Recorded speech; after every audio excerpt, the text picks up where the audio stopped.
So you're doing keto and you messed up. We all do. It's okay. That's not a problem. Don't be discouraged. The problem only happens if you don't start again. You can do this. So just get back on the bandwagon and start doing keto again.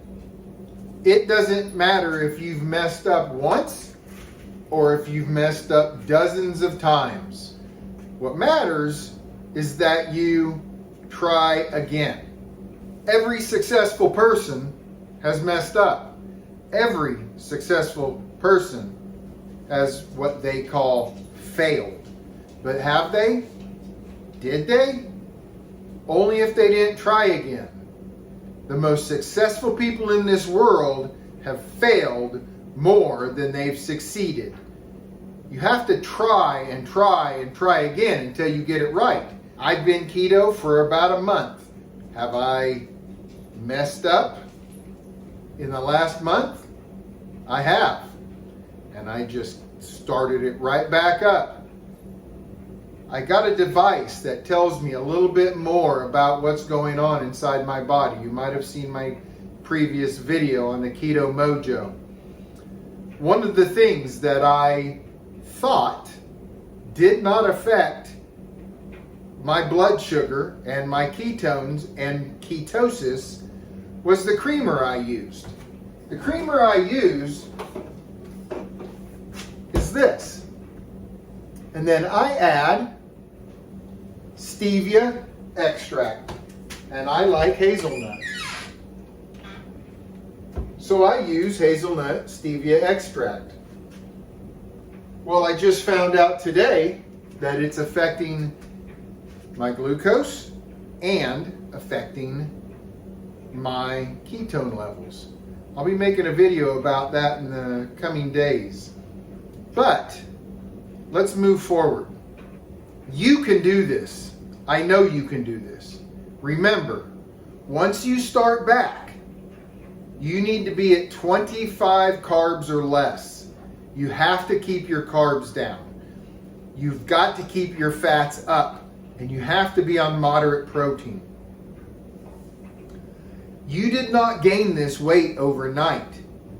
You did not start feeling like crap overnight.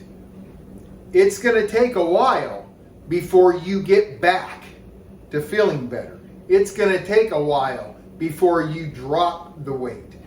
It's going to take a while before you're not dealing with insulin resistance.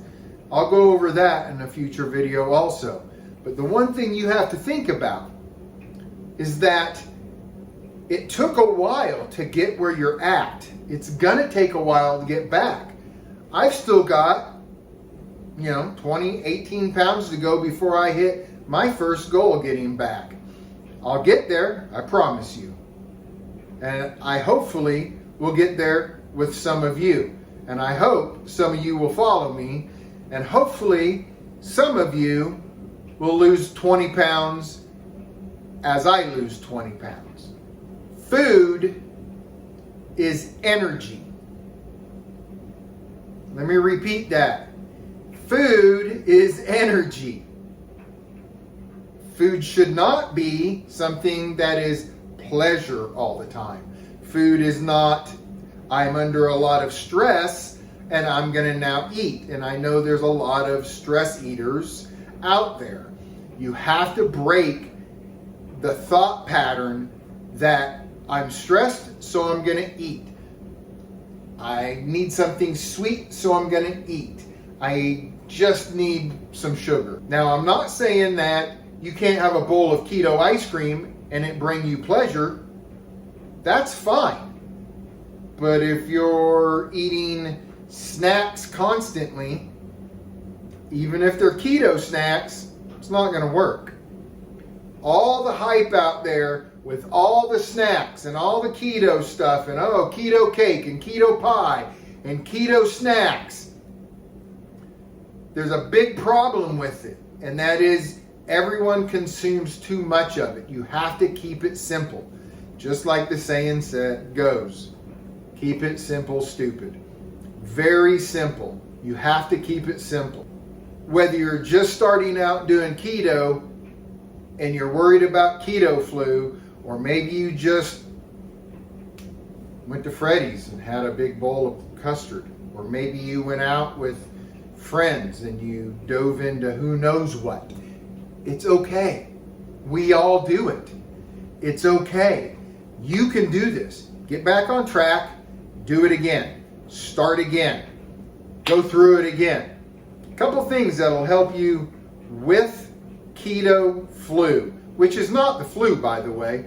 It's just a couple things. One, it's an electrolyte imbalance. Or two, you are addicted to carbs still. And so sometimes the addiction to carbs really takes a while to break. If you aren't addicted to carbs, and if you have your electrolytes set right, and you are still not feeling good, and you feel like you still have the keto flu, then what you probably need to look at is what you're consuming. So I want to show you a couple things that I do. And I'm not a doctor, and I'm not telling you to do any of these things. But when it comes to not feeling great in the beginning of ketosis, or in the beginning of going keto, and it normally is an electrolyte imbalance. To get into ketosis usually takes about 3 days. And back in the day when I started this, we just went through keto flu. And every time we would mess up, we went through keto flu again. But we've learned now that it's not, well, we always knew it wasn't keto flu, but we just thought it was our bodies looking for something as energy. And my clothes are dry. And so we thought it was just our bodies looking for energy. And that's partly true. But it's also a very big electrolyte imbalance. So here's what I do. First of all, salt. You need to consume salt. When you go keto, your body dumps liquid. And when it dumps liquid, you'll drop a bunch of body weight, 6-8 pounds. But most of it, if not all of it, is just liquid your body is shedding. And with that liquid comes electrolytes that it's getting rid of. And salt is an electrolyte. And I know everyone's scared to consume salt. But you have to get some good salt and consume salt to bring up your electrolytes. The second thing you need to do is magnesium. And this is the magnesium that I use. I take it every day. Magnesium is another electrolyte that you need in your body and that your body is going to be shedding. So take magnesium. I use magnesium citrate. The third thing is potassium. You can't get potassium supplements more than 99 milligrams. And I've taken potassium for a long time. And early on in my life, I realized that I was having some pretty bad potassium issues, and I couldn't seem to consume enough potassium in my food to take care of my muscles cramping up and other issues. And so I found some potassium and I started taking it and realized it fixed it. Well, this is the new stuff I just bought, and I got it on Amazon. It's potassium citrate, and it's a measuring spoon in this thing is so small. And once again, I'm not going to tell you how much to take, but your body needs quite a bit of potassium a day. And if you're not getting enough of it, you need to supplement it to take care of the keto flu and even past that. When you're keto and you're on a ketogenic diet, you need to be supplementing electrolytes. You can do this. I know you can do this. You just have to get back on that bandwagon. You fall off, you get back on every single time. I hear from a lot of people, and I've done this quite a bit myself. Well, I was at a friend's house and I had a piece of cake, and so I figured, why not? I'll get some ice cream on the way home, and then I didn't have anything for work tomorrow, so I'll just eat at Taco Bell or wherever. And I didn't have any. I didn't prepare anything, so I'll just. And then it's a week, a month, a year, years later, I've done it. You just have to make it short. The shorter you can make it, or the better you're gonna feel, and the better off you're gonna be. Have that piece of cake. Well, I'm not telling you to have the piece of cake, but if you have that piece of cake, stop. Drive home, deal with that flu, deal with that horrible feeling the next day because you dove into carbs, get past it, get you some electrolytes, and start over and do it again and go as hard as you can.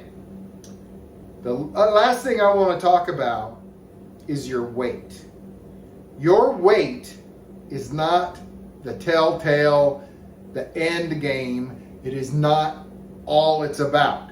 Yes, we want to lose weight and get healthy, but depending on what you've done in the past with your body, on and off keto 500 times, your body is just sitting there going, yep, well, he's just going to stop it again. So I'm just going to hold all of this weight as water weight, because in a couple days he's going right back to eating Burger King and or whatever it is you were eating before. And then I don't have to go through all the energy to expand these cells back out to put fat in them. So I'll just store water in them for a while, because he's just going to go back to that way of eating. So it depends upon what you've done in the past. Your body is just sitting there waiting for you to go back to your old ways. So it might take some time before you really see some big results on those scales. When I went from 285 pounds down to 170 pounds, or even down to 200 pounds, my weight would go along and I would lose a little bit, every day, and then I would level out. And I would go a few days and I wouldn't lose anything, maybe a week. And then I would drop a little more, and then I would lose, and then I would steady out, and then I would drop a little more. If you have made it a month on ketosis and you are not losing weight, you need to look at something. But if you are slowly losing weight, then you're doing something right. So just keep doing it. If it takes you a year to get down, then it takes you a year. Think about when you started this a year, 2, 3, 5 years ago. If you would have stuck with it the first time, you could have been down there and stayed down there. But we all fail. We all fall off the bandwagon. Hopefully not for long. And hopefully we learn from our mistakes. I know you can do this. If you weigh yourself every day, that's fine. You get on those scales, you look at them, and you move on with your day. It doesn't matter what they say. I will be doing a video very soon on scales and tracking your weight. So look forward to that. It'll be coming soon. And just remember, I have faith in you. You can do this. If I can do it, you can do it. If you found value in this video, please subscribe. Please like the video. Leave me a comment. Tell me what you think. Tell me about your story. Tell me about your struggles. I would love to hear from people out there and what they're dealing with. Let's keep it positive, and let's keep it about health, and let's keep it about getting healthy. Talk to you soon.